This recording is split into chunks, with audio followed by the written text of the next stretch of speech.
From the beginning, the heart of a locomotive was a roaring fire, harnessed for steam power. An engine was nothing but a furnace on wheels, and the fireman had to bail in a lot of coal to keep the old girl hot. Each advance in steam engine design produced more power out of the essential fire.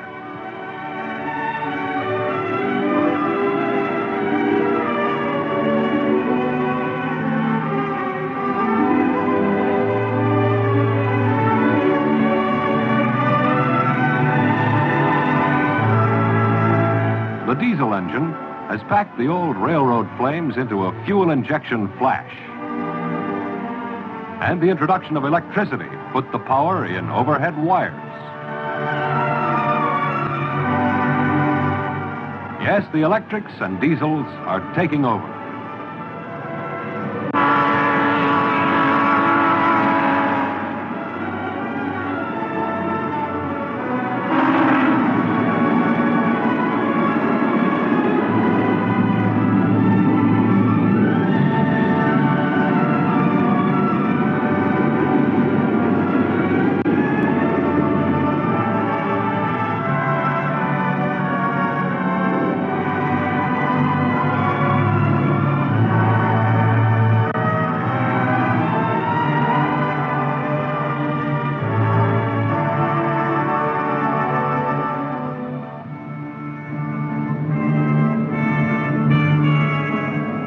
Fire is a diehard. It doesn't like being put off the railroad, and it has a way of coming back.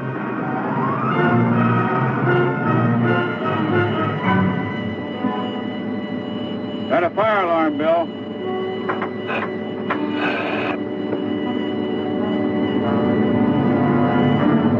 Engine room's full of smoke.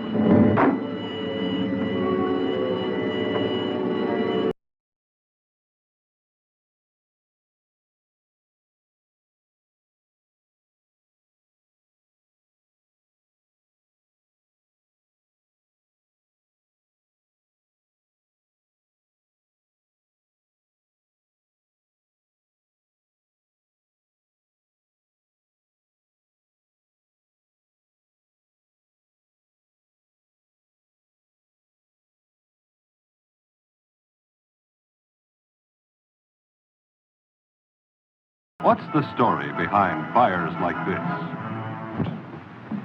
Gentlemen, I have here the photograph of the fire on 5715A. That's the one that was on fire up near View last week, isn't it, Bill? That's right, Dick. I also have the engineman's statement on the fire on this locomotive. I attempted to use the CO2 extinguisher, but the smoke was too thick. I did not operate the CO2 valve to the high voltage cabinet. Gentlemen, here it is again. On this particular locomotive, there is a CO2 nozzle built right into the high voltage cabinet. But apparently in this fire, he did not know where it was. Well, what you say, Bill, is borne out by some of the units we've taken into the shop with fire damage.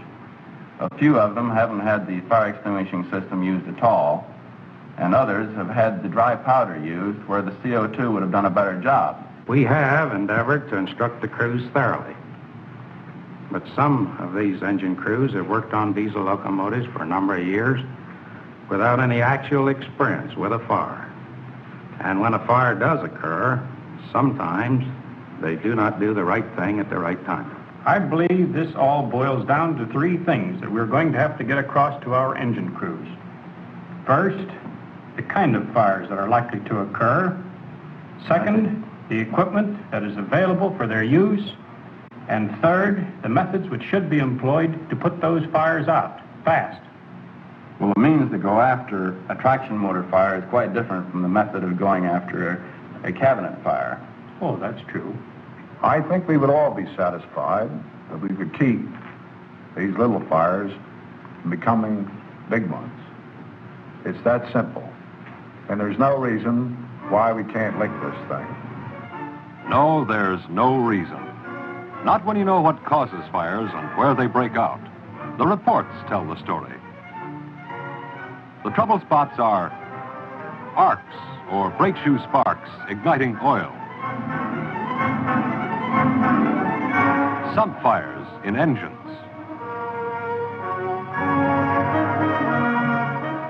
Generators, shorted or overloaded circuits.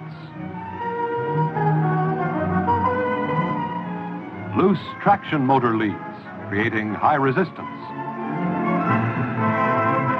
Preventive coil, transformer, and switch group areas on electrics.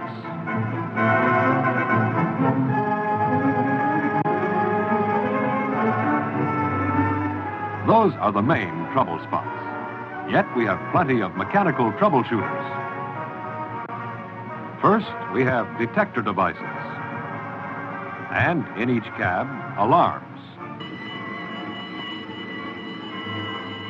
Second, carbon dioxide and dry powder to fight fires.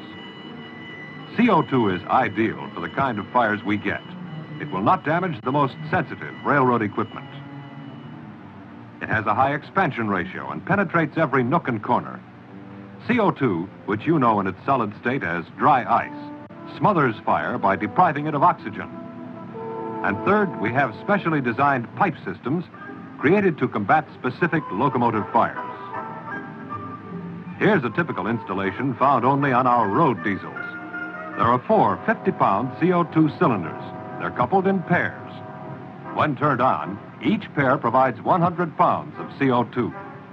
4 hose stations, each with 50 feet of hose and squeeze grip valve discharge horns. At each station, a direction valve must be opened to allow CO2 to pass through. Cylinders and hose stations are connected by a fixed pipe system. Each unit has 8 remote control pull boxes. 4 inside, 4 outside. All pull boxes are connected to the cylinders with cables, so that there are 2 outside and 2 inside pull boxes for each pair of cylinders. When a fire occurs, a Fenwall thermostat trips the fire gong and light in the cab. After the train is stopped and the emergency fuel cutoff has been pulled, the fireman pulls any inside pull box. This releases CO2 from one pair of cylinders up to the directional valves at each hose station. He then selects the hose station most convenient to the fire area, throws the directional valve in a counterclockwise direction. This fills the hose with CO2 up to the squeeze grip control on the horn assembly. Then the horn can be carried to the fire, where by squeezing the grip control, CO2 is discharged.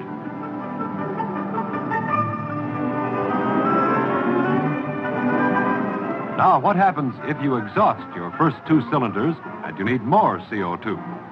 In that case, you pull any of the 4 remaining. And when in doubt about which one, pull them all. If things really get hot and you exhaust your CO2 in the first unit, you can get more by doing 2 things. 1, pull at least 2 pull boxes in the next unit. Use your 3rd and 4th unit supply if needed. 2, throw the return flow valve here. CO2 will flow through the flexible connector to the horn already used in combating the fire. If a fire occurs in the electric cabinet, on most units we have built-in CO2 discharge nozzles. Pull any pull box near the cabinet. Then throw the directional valve counterclockwise. This discharges CO2 inside the cabinet. That means you keep the cabinet doors shut.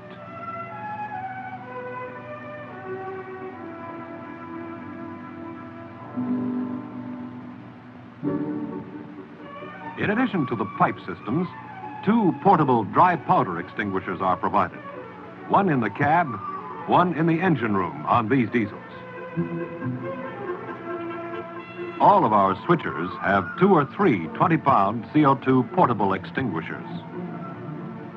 In the cab and under the engine hood on the fireman's side.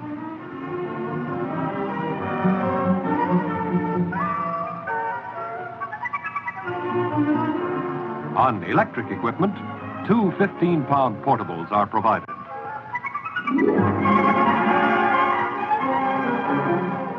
P5s are being equipped with a pipe system, which will release CO2 in the transformer, preventive coil, and switch group area.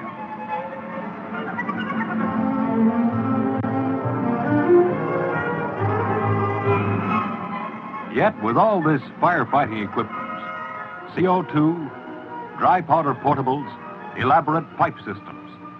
We're still having expensive losses, like this. Why? Because the best firefighting apparatus is useless if not used properly. It might just as well not be there.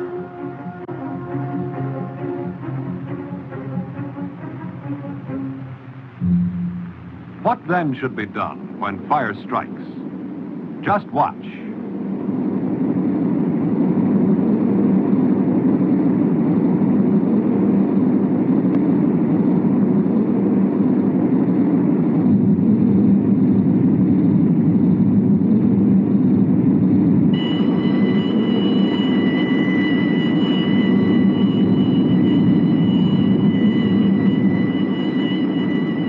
Looks like a turbocharger on this engine. Okay, pull emergency fuel trip. After we stop, see what you can do. I'll come back and give you a hand.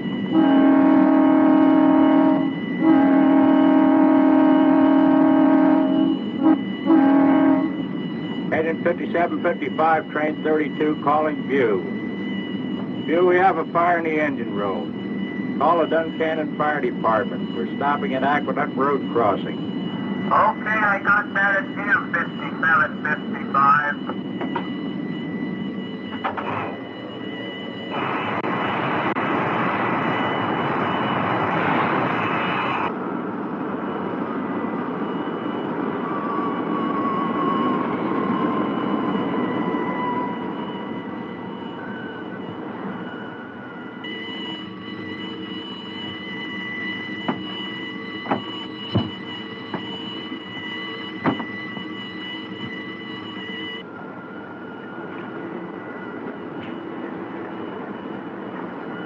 We got a fire in the engine room. I'll let you know in a few minutes how long it'll be.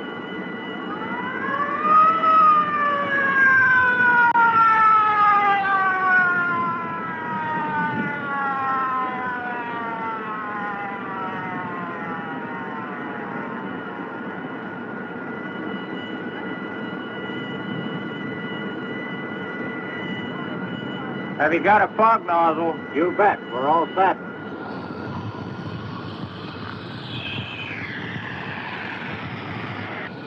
Never mind, boys. She's all out.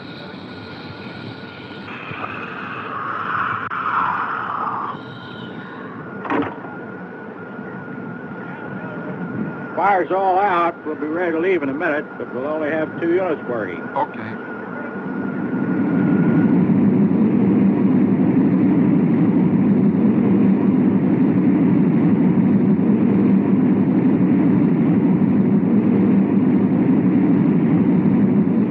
This is the way a fire should be attacked. It was small, and it stayed that way. Road delay, slight. Physical damage, negligible. Financial loss, none. Why? Because these men knew how to use their equipment and worked fast. The specific steps they took should be remembered. Detect fire as soon as possible.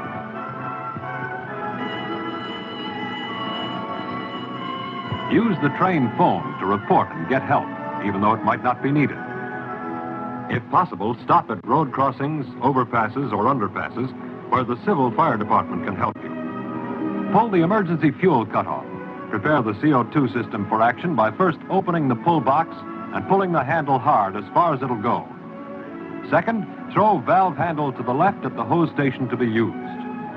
Third, run the hose and discharge horn to the fire. Since each pair of cylinders lasts only about a minute, don't squeeze the handle until you're ready to put out the fire. Those steps will apply to a lot of fires, but there are some general things to keep in mind in other situations. If the fire occurs in an electrical cabinet which has a built-in CO2 nozzle, all that has to be done is pull the handle in the pull box. Then open the valve located near the cabinet. CO2 will be released inside. Keep the cabinet doors closed. If you've exhausted all the CO2 in your first unit, go to the second. Pull at least 2 boxes and turn the connecting valve counterclockwise.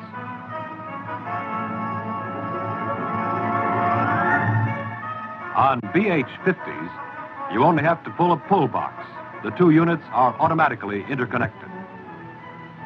Proper use of portable extinguisher means removing extinguisher from bracket by carrying handle, carry to the point of the fire.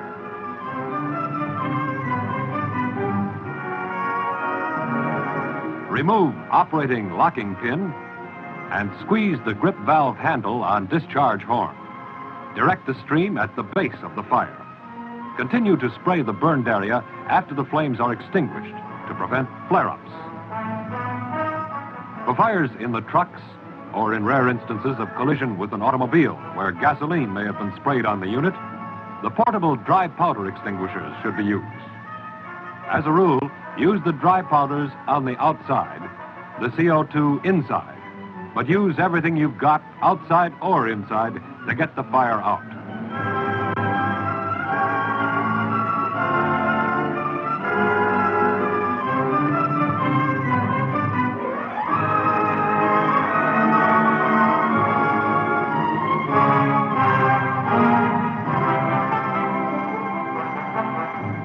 Fire extinguishing instruction cards have been placed in the cabs of our locomotives. They are the key to fire control. Don't wait till you have a fire to read it. Whenever fire extinguishers are used, it must be reported on your work report. This protects the next man from being caught with empty extinguishers. The means to reduce road delays, physical damage, financial loss, and personal injuries are provided on your locomotives. It's up to you whether your engine lines up like this